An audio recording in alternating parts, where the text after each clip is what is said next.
Gumawa ako ng refreshing drink. Refreshing talaga. So, like ko lang siya. Talagang love ko lang gumawa ng iced coffee. Ito ay gawa sa coffee ko. At yung design na yan ay Nutella. Tapos, dinagdagan ko lang siya ng konting coffee pa, sugar, and milk. Tapos, lagyan ko ng ice. O, diba? Refreshing! Enjoy your day! 美味しい Good day guys! Ako nga pala si Jasmine, ang kadama ng Saudi Arabia, Middle East. So ngayon guys, hindi tayo gumawa ng almusal or baon ng ating mga alaga kasi sila ay hindi pumasok. O diba?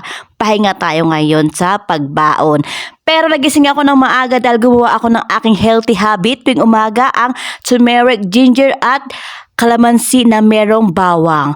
Yan ay healthy at pampatanggal ng ating mga cholesterol sa ating body. Sa pagising ko nga, pagbukas ko ng pinto ay nakita ko ang ginagamit na siyamaka ni Baba. Siguro hindi nga na ako ginising para pagising ko ay makita ko sa likod ng pintuan. Kaya pinalansya ko na. Fast forward tayo. Umulan na naman kagabi kaya kailangan na naman natin magbaldeho ng labas. So araw-araw na lang umuulan tuwing gabi kaya nakakapagod din magbaldeho. Aba, nakakapagod kaya. Kaya ngayon guys, babaldehuin ko na naman ang buong labas namin. Nakakangawit kaya sa braso mag-wiper na mag-wiper. Eto nga, dinamay ko na yung tsinelas ng aking amo lalaki kasi nga nakita ko'y putik-putik na. Abay, baka sabihin naman sa akin, abay, ba't hindi mo nililinis ang aking tsinelas? Hindi mo nakikita maputik. Abay, si Sante ka na, tanggal ka na, wala ka ng sahod buong buwan na to. Abay, baka wala na akong sahurin. Kinatakot ako guys. Lilinis ko na, char.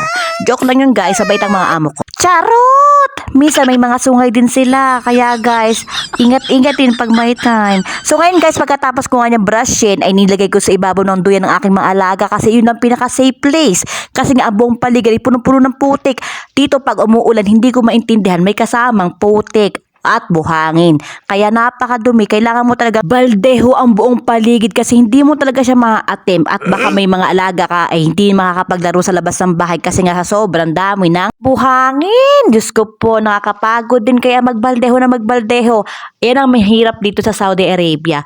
Pag may ulan ay may kasamang buhangin kasi nga napapalibutan ng disyerto. Puro buhangin ang paligid ng buong Saudi Arabia. Kaya kapag umuulan, ay may kasamang hangin, abay natatangay pati yung buhangin. Kaya wala tayong choice kundi magbaldeho.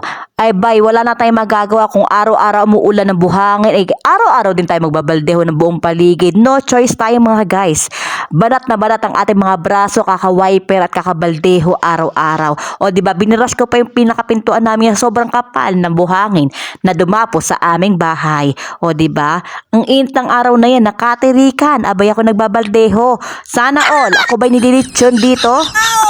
Pagkatapos ko magbaldeho ng labas na bahay, agad-agad akong naligo kasi naririnig yung tunog ng kaldero at tubig sa kusina. Abay, naisip ko baka magluto si among babae. Abay, maamoy ako. Amoy araw at lechon ako. Kaya kailangan natin mag-refresh. Abay, kadama-tama ng pagpapakit dyan. Pumunta ka ng kusina, tulungan mong amo mo. Aba, baka mamaya ay mga kaldero nagkabaliktaran na. Yung amo ko pa naman ay pag naghalongkat ng cabinet ay lahat bumabaliktad. Bakit kaya dito sa Saudi Arabia ang mga among babae ganyan pag nagluto? Nakakalat ang mga asin, yung mga spices. Ay nako, makalat sila masyado pag nagluluto. Kaya guys, doon muna ako sa kusina. Diyan muna kayo. Ito lang tamang pakit ko.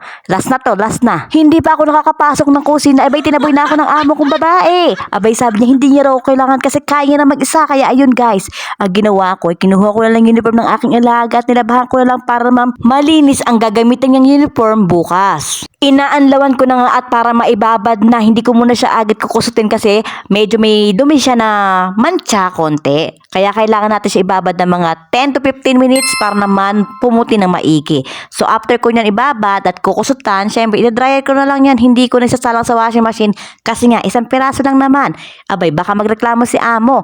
Baka sabihin ay, aba, ang donyang kadama.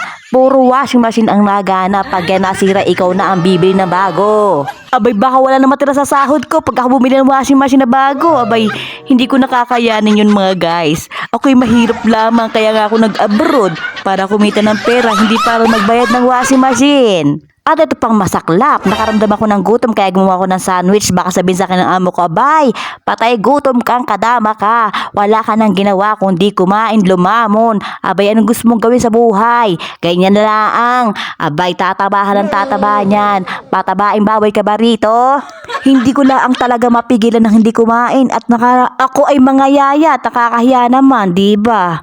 So guys, kakain muna ako. Dyan muna kayo. Thank you for watching. Enjoy my video at sana huwag kayo magsawang manood. Like, follow, and share my video. Love you all.